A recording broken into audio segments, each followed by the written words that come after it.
Hello and welcome to Simuldub Saints, your guide to seasonal anime dubs. I'm your host, LaserKid, and with me as always is my trusty co-host. Hello, I am Archangel, lover of cat girls. You've been listening to our theme song, Wherever I Go, from the podcast, Ampren. Please check out their awesome music, link in the description. And this episode, again, I couldn't think of a fictional sponsor, so we are shouting out a YouTube channel named Hybridsteel. More about them at the end. Ooh, find some fun channels.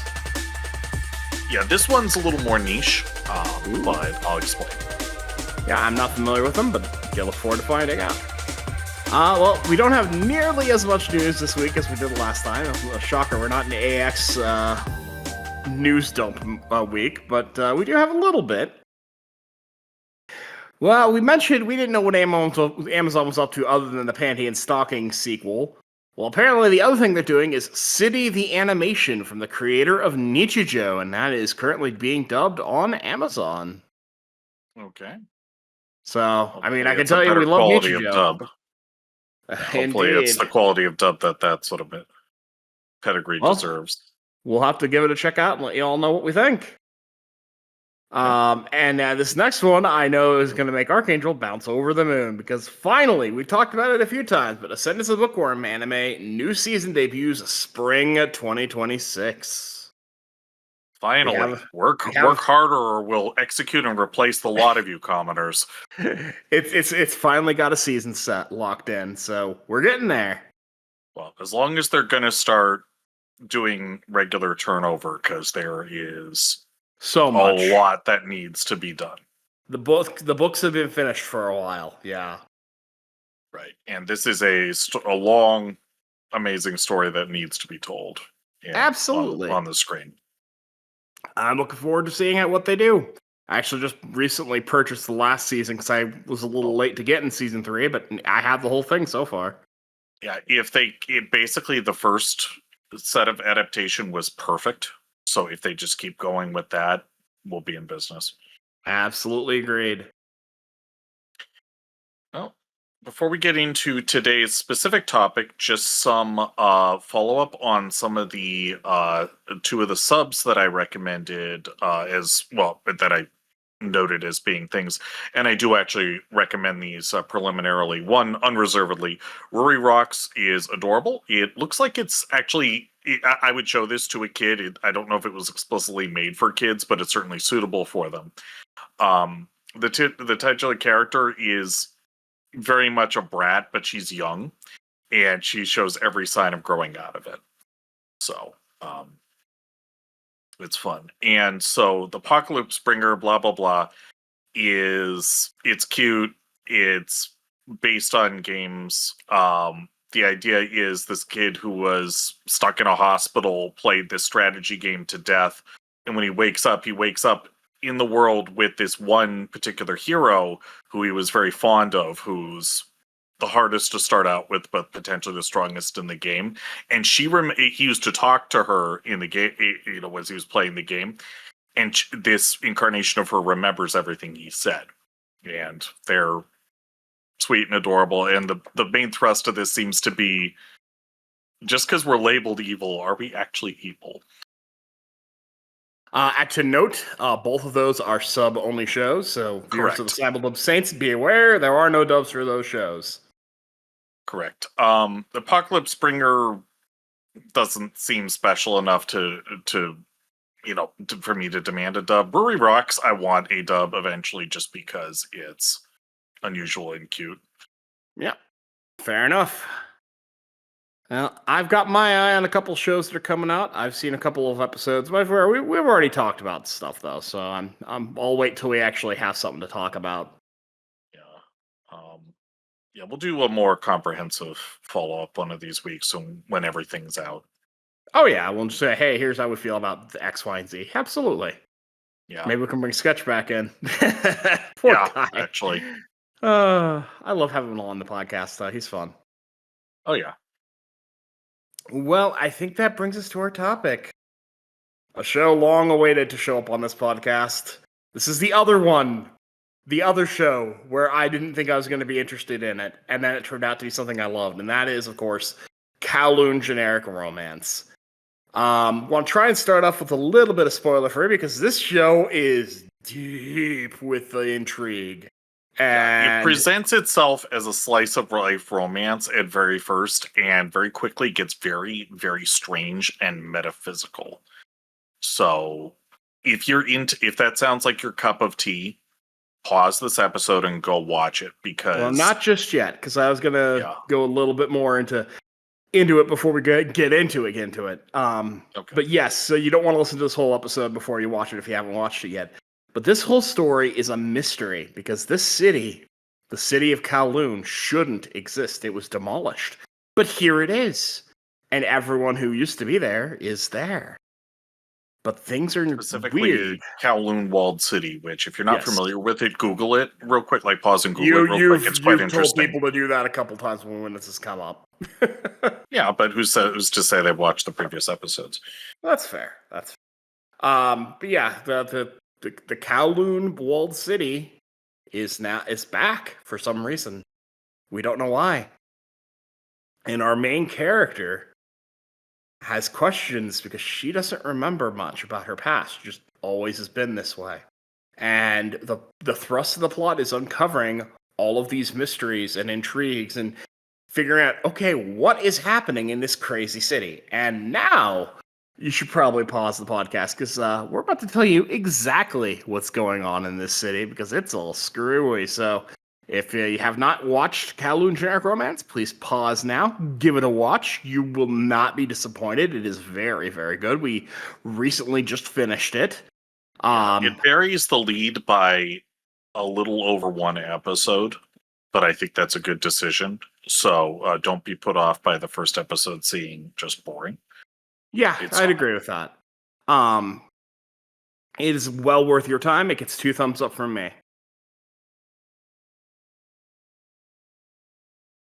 Okay, if you're still listening. Yeah, because what's funny is everything that seemed boring actually was absolutely necessary to establish the groundwork for going forward. So you were saying. Indeed. Well, if you are still listening, you are in for either spoilers or you already watched it and you just want to know what we think about this.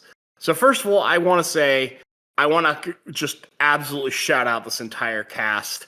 Unfortunately, half of them we don't have voice actors for reasons that only Crunchyroll knows. Thanks, Crunchyroll. Thanks for not crediting your voice actors. But we do have some credits here. Reiko Kujirai, our main character, is voiced by Lauren Alonda. That's Annie Leonhardt in Attack on Titan and Merlin in Seven Deadly Sins.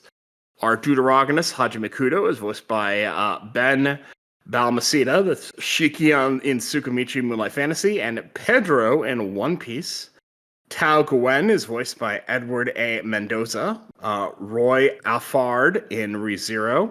And Top Bull Sparks in Undead Unluck. Miyuki Hebinuma is voiced by Kaylee McKee. That's Yuta Okotsu in Jujutsu Kaisen 0, the movie. And Kusunoki in Licorice Recoil. Reiko Kujirai B, yes, there are 2 of them. We'll get into that here in a minute. Is voiced by. And I love that they gave her own voice actress. It's very subtle. They do sound alike at first. They do. It's actually Amber Lee Connors, who is acrobatic Silky in Don and Emily in Tower of God Season 2. My personal favorite character, Lin Yaomei, is voiced by Anjali Kunapanini. That's Lala Soon in Mobile Suit Gundam G-Quux and Lemon Irvine in Mashal. Young Xiaohei is voiced by Risa Mei. That is Shoko Makonohara in Rascal Does Not Dream of Bunny Girl Senpai, and Benichidori in Delicious in Dungeon. Current age Xiaohei, because there are 2 of them, we don't know. And anyone else that we're going to talk about, we don't know the voice actor because Crunchyroll kind of sucks today, which is why I'm doing it this way. Normally we'd go through one by one and I just talk about them as we go. But honestly, with a cast list that is this small, that I figured I just might as well just get them out of the way. Whether I name them or I didn't because I don't know who they are, this cast really works this drama. Incredible voice work. My hat's off to all of them.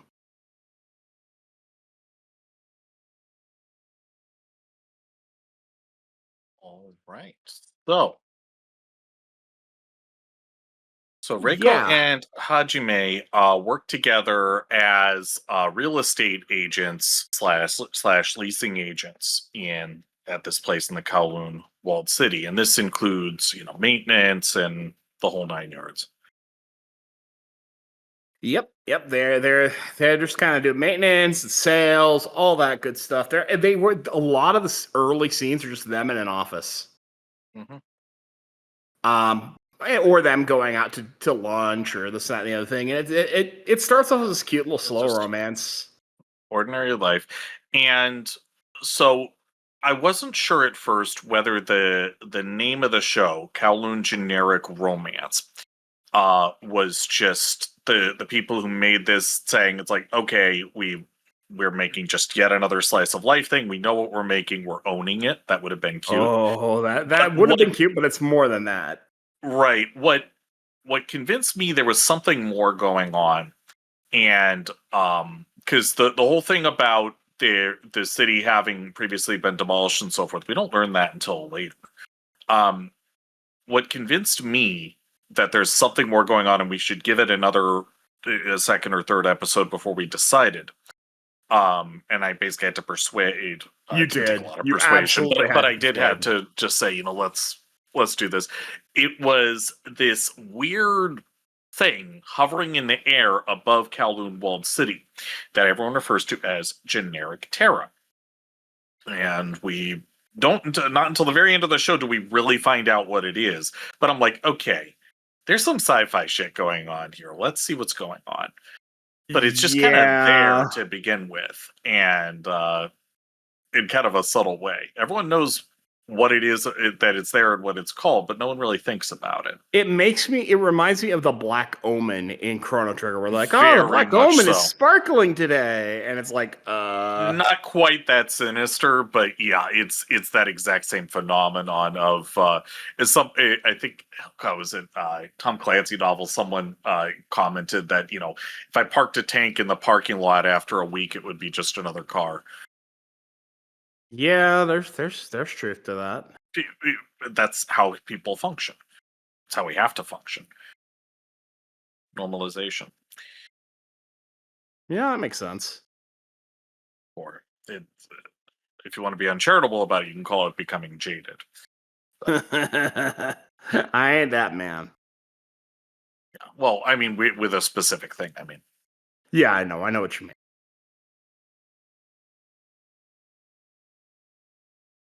But yeah, so there's I don't really stuff remember going the on. early half of the show so well. So why don't you carry us So forward from here? the Okay. early parts of the show, we really have Reiko Kujirai, nicknamed Nekopon, which I love that. Her and Hajime Kudo are just kind of doing their thing, getting to know each other a little better. There's some early courtship, but the earliest crack that I remember seeing is when Reiko goes off to a cafe on her own without Hajime there and runs into Tao Gwen, who recognizes her as someone who was getting married to Hajime Kudo, and he had taken a picture. And this really confuses her because she has no memory of this. And this throws everything into question. What do you mean? This didn't happen to me. Yeah. Am I on And candid camera? Is this a scam? yeah, like all the questions come from this. And to make matters worse, he quickly, promptly disappears after this when both she and Hajime Kudo separately try to find him for different reasons. He's gone. He's quit his job. He's moving out. He's gone. He just disappeared. No one knows why.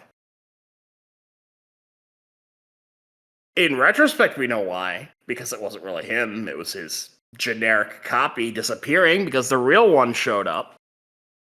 But it's very distressing to Kudo in particular because he knows this guy. They're friends. And Reiko's distressed because she's trying to piece together what's going on. She is able to get a little bit out of Kudo that, she's not the original Reiko Kujirai. and that things are going a little weird. And eventually she comes across the real Tao Gwen, who absolutely confirms that. But more, Hajime Kudo blames himself because the original Reiko Kujirai died tragically by suicide. I think, if I recall correctly, the exact words that Hajime uses are "I killed her," Yes, and yes, he does say that.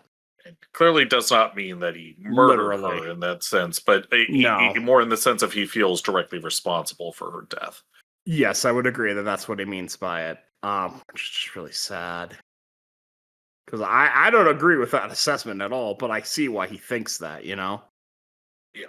Um, and again, spoilers, that sense of guilt and everything is kind of why we're here, as it turns It's out. central to the whole story. Guilt, regret, all of that. It is central to the whole narrative. And really, I'd say it. How do I put this? Like, it just kind of spirals from here. Everything gets weirder and weirder. We get introduced to more characters. Tao Gwen's lover, Yuki Hebinuma, is the upcoming heir of the Hebinuma Pharmaceutical Group, which is doing some interesting things. But Got this he's kind of snake motif going on here, he which really suits does. him. He's a very peculiar individual in multiple ways. I He, agree. his whole character is about being caught between worlds, and not just in his family, his situation, his everything. Even down to just kind of an unusual thing for anime is, at least in my experience, is he is, I believe, don't flame me if, by all means correct me, but don't flame me if I get this wrong. But I believe the correct term is intersex, where someone is born with both male and female genitalia. So I very much believe between that is worlds. correct. Yeah. So that again, the every aspect of his character is about being caught between worlds. At least that's my read on it. I think that's a fair read. I think he's someone who definitely. I mean, he's definitely got the whole thing caught between worlds thing going on because of his family situation, where he was, born to this poor woman who needed medicine to survive. He was adopted by the head of this pharmaceutical group, who said he'd take care of his mom. Of course, then he didn't, and now he's off on this quest for revenge. Yeah, because this gets kind of weird. So, or a lot weird. So the head of this, the elder Hebinuma, I forget his name. Don't really care. It doesn't really tell us, and he's His barely there. biological son had died tragically as a child, if I've got this straight. That is correct. And Yes. so he adopted Miyuki to replace him, but he never really valued him or treated him as a son in that same respect. It was more like a replacement component. And Yeah, he that's fair. sees this whole phenomenon that's going on with the generic Terra, because it turns out that people who are known to be dead can come back in some form in this space. Reiko Kujirai, our protagonist, being Exhibit A in that regard. Indeed. I mean, she is Kujirai A after all. And so his the of course obsession of this old dying and, as it turns out, going senile man is to try and somehow figure out how to resurrect or reincarnate his kid. But Miyuki's cottoned on to the fact that the people, even though technically people are being reincarnated, they're not their real selves. They don't remember being their old selves. So his thing is, oh, let's do that. Let's present him with a kid who doesn't know him, and that'll be my revenge.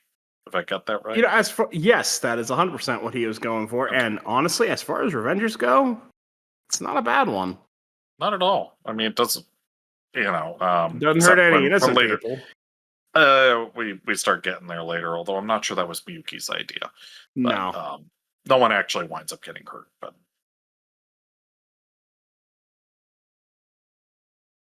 And it turns out that so what's going on, as it turns out, it's skipping ahead to the end of the show where it's fully explained, is that Generic Terra, this project, was intended as sort of a memory storage repository to allow people to achieve at least a sense of immortality, where, you know, as long as your memories, then the memory of you persists, you don't really die, that sort of thing. But it out of Hajime's regrets and his wanting to go back to this segment of time, this one summer with Kujirai B, where he was really happy, it creates this simulacrum of the since destroyed Kowloon walled city for him. And what's interesting is it goes beyond just his memories. There's other people's memories that it has of that place and time. And so it does a reasonably good job of approximating the whole thing. It's not perfect. But what's interesting is, if I recall correctly, people from the real world, some of them wander in on purpose or by accident. Some people come to, you know, see it, kind of knowing this is screwy, but they just want to, you know, hang out for a little while, see somebody they lost, and then go home, that sort of thing. And there's some people who just wander in, fall in love with the place, and start living there. And yeah, that is exactly what happens. And it's very much a Persephone with the pomegranate seeds thing, in that if someone from outside starts eating and drinking the food and drink from there, they'll forget they weren't there all along and fall into the simulation. They absolutely can go crazy. It's reversible. But yeah, it's weird. And so that's, I think, this is where we should talk about your girl, LK.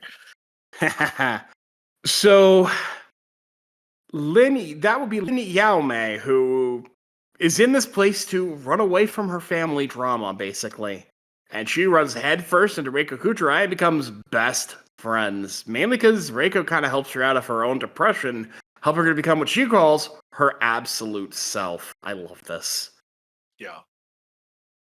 And she gets involved with Xiaohei, who is this guy who's basically does repair work and stuff. But what's funny about Xiaohei, and a strange little detail in this world, there are two of him. There's him, and then there's the younger version of him. Both of them like to dress up pretty, but as a young one, he dressed up as a little girl.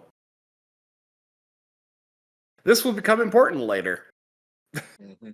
We get the sense that he still would if he thought he could get away with it, but he's kind of a beefcake.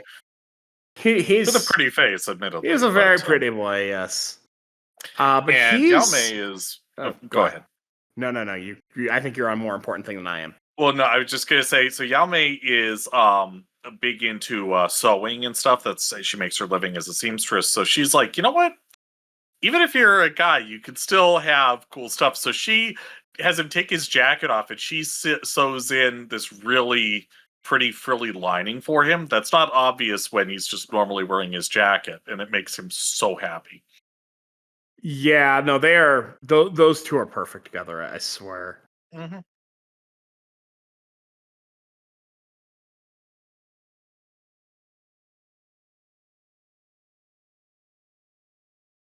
So I suppose we should get on to why the adult Xiaohei is still here. Yes, well, he is working. He is here because he is working with the Hebinuma Group to investigate this walled Kowloon City return. Yeah, they've got some basically operatives on the ground investigating this phenomenon from the inside. Which is rather interesting when you consider all the things going on.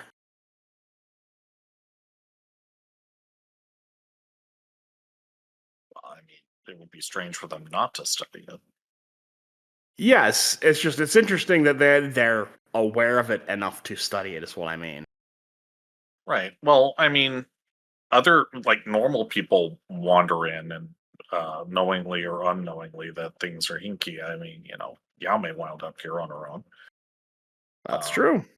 I think the way it manifests is you don't see it from a distance, but if you get close and you're in the right frame of mind, or if you know it's there, yeah, no, I would agree with you. It's honestly kind of creepy. I would not disagree with that. It's actually quite creepy. But interesting, though, because it's like, okay, what's causing all this shit? Well, as we said, spoiler, it's generic Terra. The Well, thing yes. floating in the sky produced this simulacrum, but that's the very end of the show revelation. Yes, indeed it is, but it is an And interesting... and that's not even the point. The question, of course, is why and now what? And yes, and that is the trick. So we go through several more characters as we go through this whole madness. We're introduced to well, actually not too many more characters than what we talked about. We learn about Miyuki's mother, which is Yang Li, and of course his friend Yulong, who they grew up together. And Yulong's also trying to get involved, but he's trying to oppose the Heavy Numa group, and he's trying to do his own thing. He actually tries to, at one point, get Reiko to, or rather, to get Xiaohei to kill Reiko. Right. Well, I think he actually is. He's part of the Heavy Numa group. He's one of the programmers, as it turns out, or He the is, project yes, team. but he's also opposed to them at the same time. Well, sort of. There's there's the will of the CEO, but it's like with any large organization with major projects, there's factional politics, and well, he's a loyalist specifically to Miyuki because they grew up together. right. So he's not really Heavy Numa group. He's Miyuki's. Yeah, but I think he is technically still an employee as well. Yes, he is. Because you're right, he did develop part of Generic Terra. But yeah, so the long and the short of this, after a lot of digging and finding things, our first real hint that something that this is all what's going on here is, well, Xiaohei and Yao Mei decide they're going to leave together. They're in love, and rather than kill Reiko, they're going to leave. And Shai's going to get away from people who go after him for not doing what he's supposed to. And Yamei's going to go confront her mom. And they leave the city without regrets. And now they can't go back. But at the same time, there are things that aren't in this city. For example, Gwen remembers putting a shelter up for a cat, but it's not there. And as soon as he tells Kudo about that, it appears. He also brings up that Xiaohei and Xiaohei are the same person. And then suddenly, young Xiaohei disappears because Kudo realized it. Kudo is the center of the city. His memories are the city. That's what's bringing it to life. So his memories are the key to what's going on. It's because he remembered things, they're there. If he didn't remember them, they're not there. And as soon as he is reminded, they show up. When he remembers that, or rather when he finds out that Xiaohei is the same person as Kid Xiaohei, the generic version of Xiaohei disappears. The generic Terra is tied into Kudo's memories, and that's what's bringing the city to life. This all comes to a head when, although Xiaohei isn't going to go kill Reiko Kujirai, Yulong decides he's going to do it, and he finally has his in. For the longest time, he can't find his way into the city, but he actually does have regrets. And once he realizes he has them, then he sees it, and he's able to enter. He confronts Reiko, which, quick aside, because we didn't cover this, but it's kind of important for what's about to happen. One of the main differences between Reiko Kujirai and Reiko Kujirai B, the original, this Reiko Kujirai actually adopted a goldfish who she named Success. This is something the original Reiko Kujirai never did. This is constantly used as proof of her being different herself. And that's going to play into this trippy ass finale. Yulong decides he's not going to kill her when she says that she's going to go confront Kudo. And he's actually okay with that, but he tells her about the suicide of Rekukujirai B, who, after being proposed to by Kudo, it's a little unclear as to what exactly happened, because it looks like she didn't actually take the drugs. But no, in the original timeline, I think she did. But at the end, there was another timeline where she didn't. I don't know. They specifically showed a timeline where they showed her dying, holding the bag with drugs still in it. I don't know. What I don't remember clearly enough to be able to argue this, but I'll just tell you my impression was that in the original timeline, she took this stuff that I don't know if she was using before, but she wasn't specifically trying to OD and commit suicide. It was more like she knew that she could if she took that much, and it was more almost like her way of tossing a coin to see, do I marry this guy or do I not? I could see it, which is all kinds of fucked up.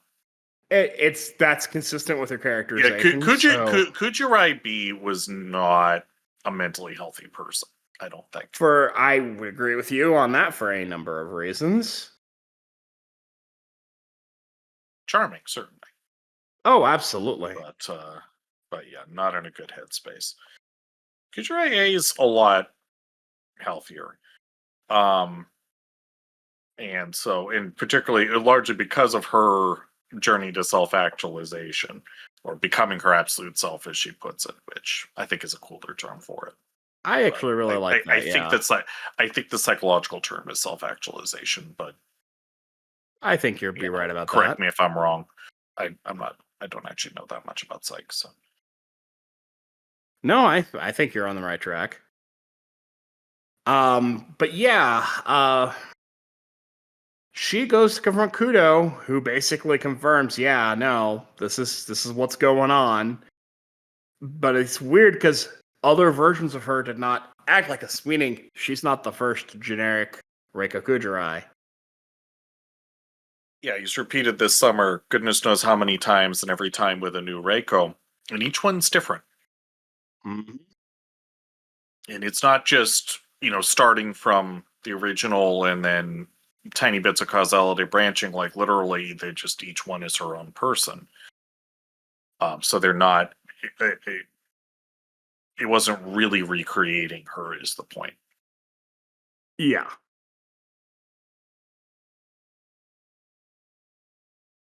Well, and he even says, he couldn't because he didn't actually really know her. Which, ouch. Right. Like, this show, will absolutely hit you with the ow. Yeah. It's kind of interesting. And then it winds up with this kind of trippy mind within mind. I hesitate to use the word confrontation between Kujirai and Kudo. Yeah, no, I'd more like they talk it through. More like they talk it through, and then there's a certain point beyond which Kujirai can't help him anymore. And as they're doing this, the simulacrum is falling apart, literally. Yep. Which, to the horror and terror of the people there, but there's some question: were they really people? And that's not something I want to think about too much. Yeah, that's a tough one. Let's just say, for the sake of our sanity, let's just say no and move on quickly. Because there's nothing we can do about it at this point. Agreed. Yeah, that's a tough one. But yeah, they're able to get through that, and Reiko gets out to safety thanks to. Yeah, so the city's kind of falling apart from the inside out as Kudo is facing his own inner demons finally that he'd been running from this whole time. And meanwhile, Kujirai, not knowing if she's going to disappear or not, because they've seen Simulacra when they leave they just disappear, yeah. Yeah, they have their own term for it. What was it? Something to do with zirconians after cubic zirconia. Yeah. But anyway, but she's like, screw it, I'm me, and if I disappear, I'll disappear It'll being be me. my choice. Yeah. Yeah. And she And actually gets help from Success the Goldfish. mhm. That blew my damn mind. I was like, wait, what? Yep. And now that she's stepped outside, Yao Mei, who was apparently keeping a lookout, and You're Xiaohei skipping ahead a see little her. bit. Am I? She actually walks in on a movie theater, Oh, right, that whole thing, yeah. showing Well, her. that was okay, yeah. So she steps outside, and then they have the talk. Well, she gets through a door that says "keep out," and that takes her into the quote unquote movie theater, which shows her exactly what happened with Kuchrai B and Kudo. And when that's done, she and Kudo have a quick talk.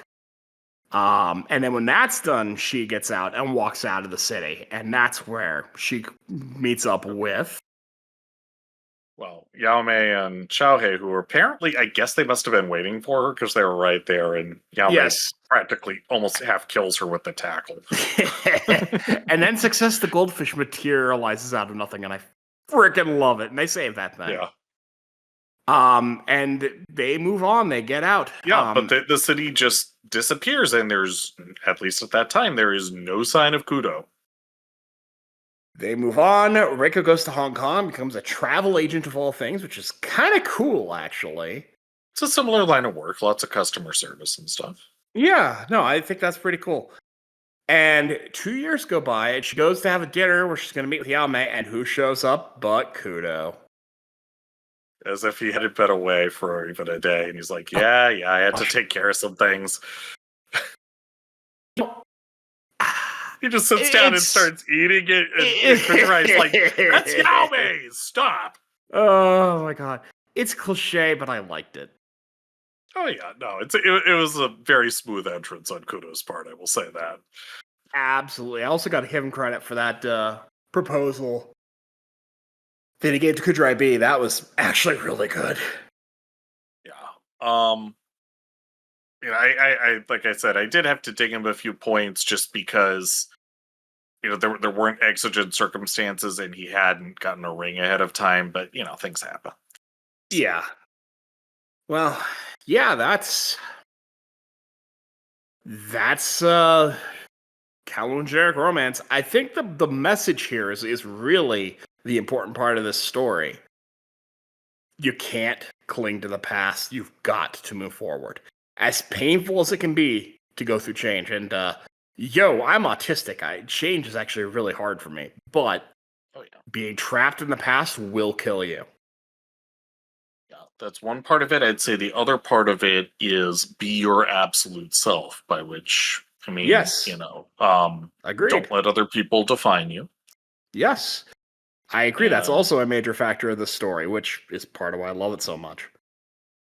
Yeah, this isn't so much from the show, but as long as we're on the topic, just my advice that I come by this naturally, so I feel a little guilty talking about this, but don't make one or two things your whole personality. You need to have a varied diet of who you are, and never let any one thing define you.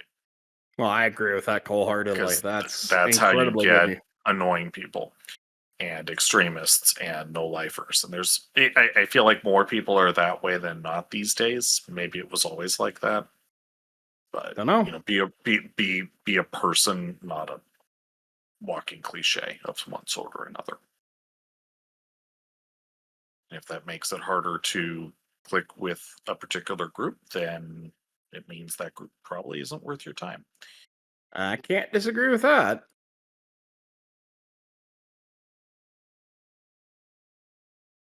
But yeah, this was a very fun adventure that I am glad we went along. Ark, thank you for saving it, because on my own, I would have missed this.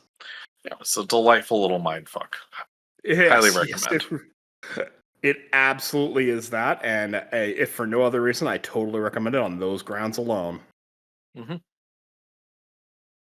But yeah, that went pretty quick, because again, summarizing like this, it's relatively straightforward, but the path to get there, yes, which is beautiful.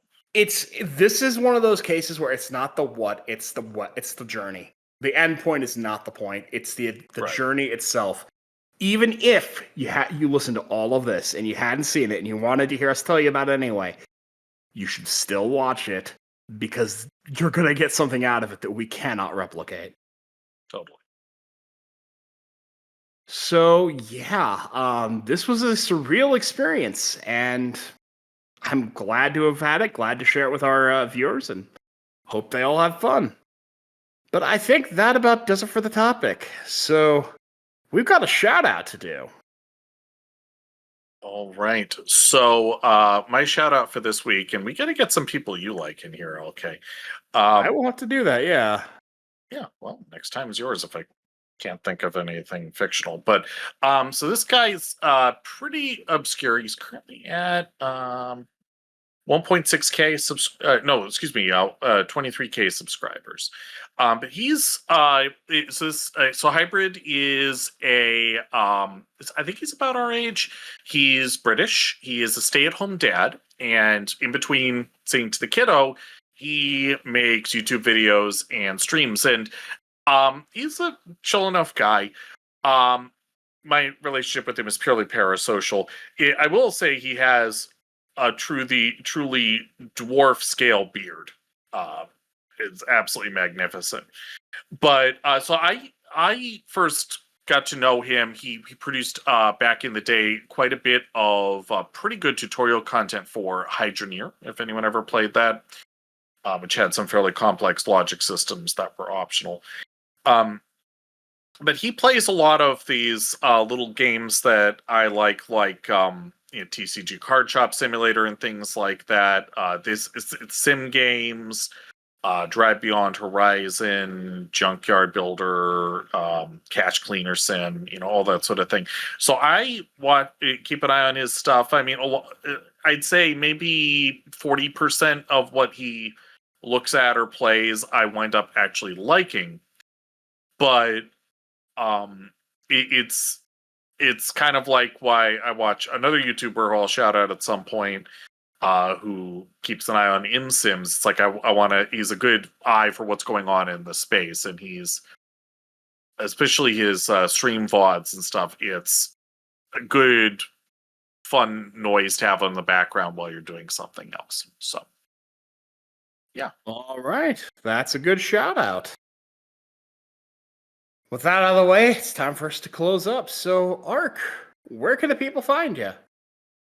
Oh goodness.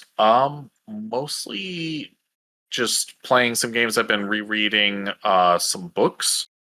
We're gonna start doing some extra prayers if we can find the time here, specifically just very quick episodes talking about this or that light novel or manga series that one or the other of us likes. Some of them will be both of us. Some will be probably just one or the other of us chattering for a few minutes. Yeah, So some forward to extra that. quick content. We want to give you guys a little bit more, especially when I'm away or whatever. Yeah, I've dropped back into Space Station 14, so I've been spending a lot of time on the medium roleplay server for Wisden, because Harmony's always full. I love Harmony, but I can never get in because it's small. But yeah, so that's just been me. I've been rereading Appraisal because the new volume's due out. Ooh, and yeah, good times. All right. As for me, you can find me on Twitter at LaserKidPrime. You can find me on Blue Sky at LaserKid when I remember I have a Blue Sky. And you can find me frequently on the Toonami Faithful podcast, where I discuss things with frequent guests on this podcast, Sketch and Kuro, and as well as several other people over there at the Toonami Faithful team, all who are very awesome people and always welcome over here. We talk about Toonami stuff over there.